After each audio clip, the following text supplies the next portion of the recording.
सुनेंगे गुरु नानक देव जी की कहानी मेहनत का स्वाद। गुरु नानक देव जी अपने शिष्यों के साथ धर्म चर्चा के लिए एक स्थान से दूसरे स्थान जाया करते थे। इसी क्रम में उन्हें एक गांव और शहर के बीच का स्थान प्राप्त हुआ, जहां विशाल भव्य मंदिर था।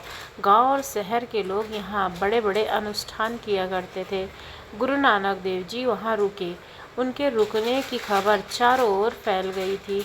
उनसे मिलने शहर के बड़े बड़े सेठ आए और गांव के गरीब तथा मेहनत मजदूरी करके अपना जीवन यापन करने वाले व्यक्ति भी आए। दिन भर ज्ञान चर्चा होती रही।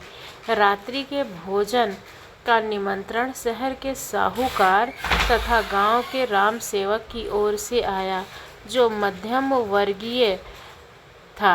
दोनों ने अपने सामर्थ्य अनुसार गुरु नानक देव जी के लिए भोजन की व्यवस्था की।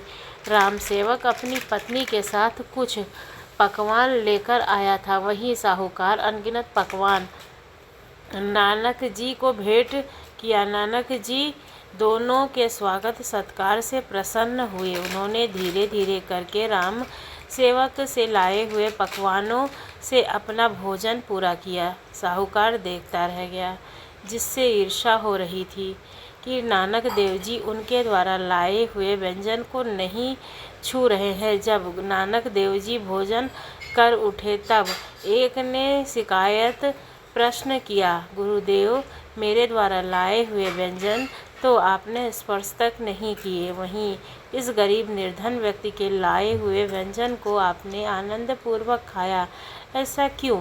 गुरु नानक जी ने कहा, तुम्हारे प्रश्न में ही तुम्हारे उत्तर छिपे हुए हैं। गरीब व्यक्ति अपनी ईमानदारी और मेहनत की कमाई से व्यंजन लाया था, जिसमें प्रसाद की अनुभूति हो रही थी। वहीं तुम्हारे द्वारा लाया हुआ व्यंजन ईर्ष्या और अहंकार के भाव को प्रदर्शित कर रहे थे। इसलिए मेहनत के स्वाद का आनंद मैंने पाया, उसी आनंद के लिए मैंने उसका भोजन ग्रहण किया।